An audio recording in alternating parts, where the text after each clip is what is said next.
चुकून पाकच्या हद्दीमध्ये गेलेले बीएसएफचे जवान पीके साहू यांना पाकनं भारताकडे सोपवलं, तर भारतानं देखील पाकचा एक रेंजर त्यांना सोपवला।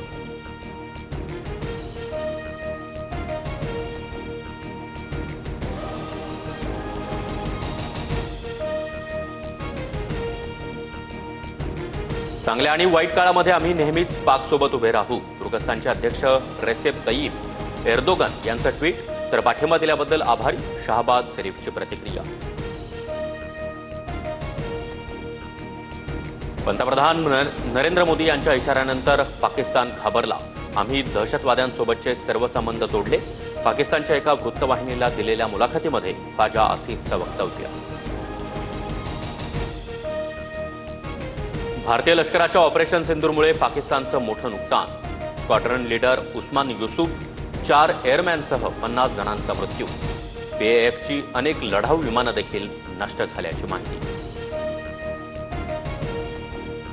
अमेरिकेनं यशस्वी मध्यस्थी करत भारत पाकिस्तानातला वाद मिटवला, वाद नको आपण व्यापार करू, दोन्ही प्रमुखांना सांगितलं, ट्रम्प यांच्याकडून पुनरुच्चार।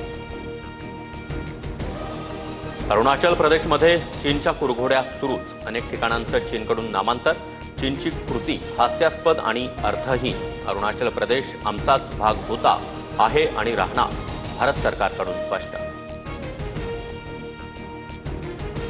दिल्लीमध्ये सीसीएसची 25 मिनिटं बैठक, सुरक्षेसंदर्भात आणि ऑपरेशन सिंदूरबाबत बैठकीमध्ये चर्चा।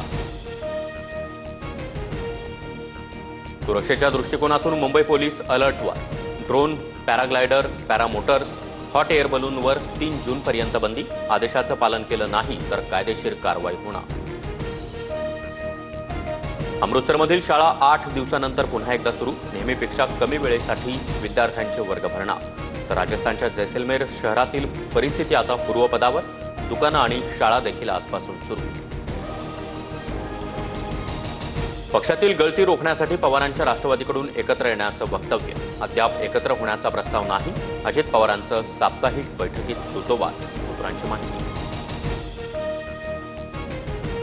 जयंत पाटलांच्या उपस्थितीमध्ये पवारांच्या राष्ट्रवादीची दुपारी बैठक, दोन्ही राष्ट्रवादी एकत्र येण्याच्या काही दिवसांपासून चर्चा सुरू। दोन्ही राष्ट्रवादी एकत्र येण्याच्या चर्चा फक्त माध्यमांमध्ये, माझ्यापर्यंत तरी अशी कोणतीही चर्चा नाही, अनिल देशमुख यांचं वक्तव्य।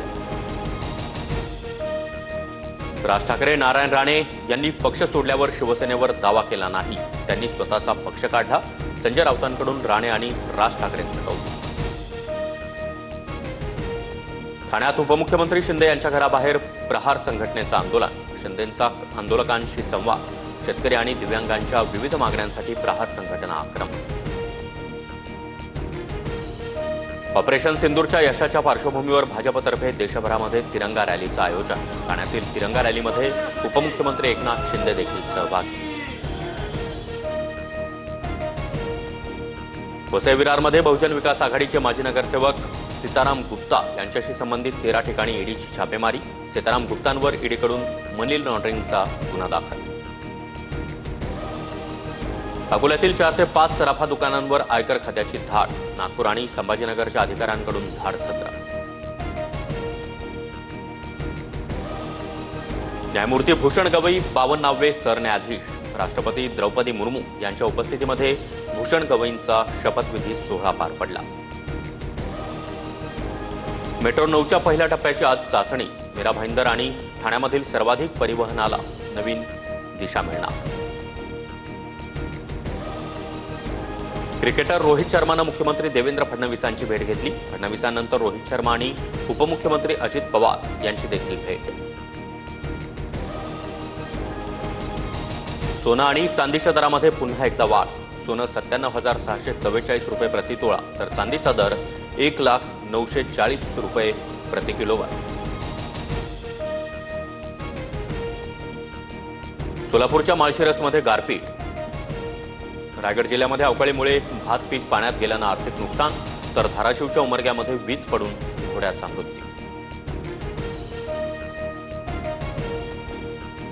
मुंबईमध्ये अनेक ठिकाणी वादळी वाऱ्यासह पाऊस, पुढील 2 दिवसही मुंबईत मध्यम पावसाचा अंदाज।